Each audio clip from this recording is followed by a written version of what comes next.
We often think of architecture as a forward motion, a pursuit of what's new, sleek, and untouched. But what if the answers to the future are already around us, in the walls we pass every day? What if preservation wasn't a constraint, but a kind of design wisdom? In this project, we explore preservation not as something passive or nostalgic, but as a powerful design framework, one that carries embedded memory, material richness, and spatial intelligence, not to freeze time, but to extend it.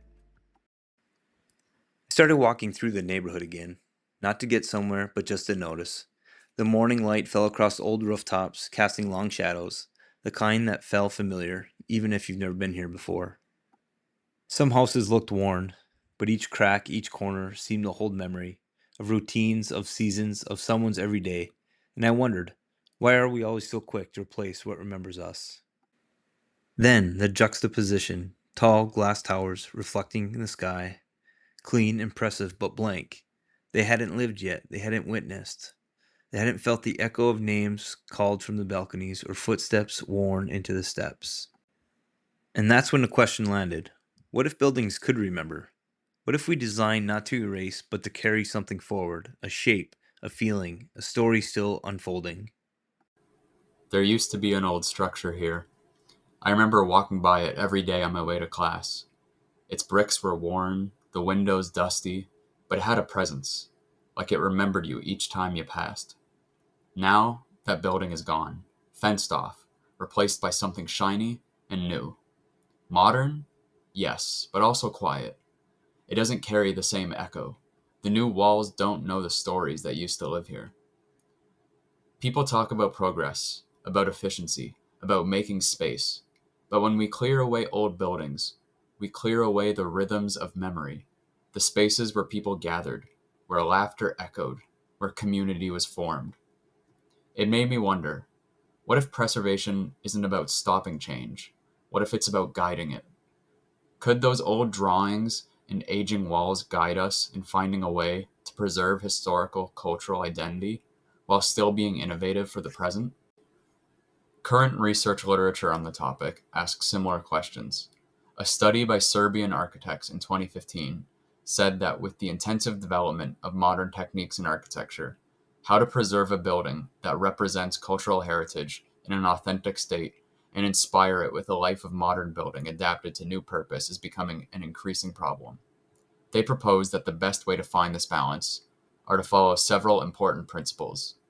These are discrete intervention, evaluation and preservation of existing ambient and context, and clear differentiation between old and new as a means of avoiding historical forgery. Other contemporary literature highlights the importance of maintaining this architectural heritage, especially among communities that rely on tourism. A 2013 study from Kuwait found that the benefits of domestic tourism promotion through architectural heritage development sites can be far reaching. For communities, it can strengthen the local economy, increase community pride, and stimulate economic growth. All of this raised the question for us: what does it actually look like, in practice, to design with memory? To not erase, but renew and build upon. That led us to one real example, a renovation project where the past wasn't demolished, but reimagined in an exemplary way. This was the River House student residence renewal at Harvard University in Massachusetts. The River House had a history in its walls from years of student living, the kind you could see and feel. But it was aging. Worn bricks, dim corridors, and a quiet courtyard that once brought people together had faded. The architects at Kieran Timberlake didn't start over. They listened. They let the existing building guide the changes. With more light, better comfort, and new accessibility, the space became usable again, but stayed familiar. Now it's alive again. Students gather in the courtyard, light fills the halls, and the space feels like it remembers. One student said, "It's like the place knows who lives here." Before exploring the larger conversation around preservation, we felt it was important to hear from someone directly impacted by the changes. This is a response from a student currently living in the renovated space. Has your experience changed since the renovation? A question meant to invite a thoughtful and personal reflection. Absolutely. It's like a huge difference. Like it's like day and night difference. Before renovation, the building felt like kind of neglected and not much in use. That was what I felt. But yeah, even though it was functional for sure, but somewhere you would spend more time than necessarily outside, and because you felt cold, just not the temperature, but like emotionally too. You don't feel attached. You just come home, do whatever you would like, and you had to do, and then leave again.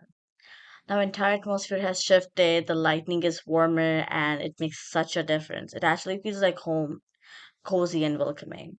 The rooms feel more connected throughout design, and the shared spaces look more comfortable. I avoid them, but now I used to avoid them actually. And now I find myself sitting in the lounge with a book or chatting with the neighbors. It feels like, the building is inviting you to slow down and be present.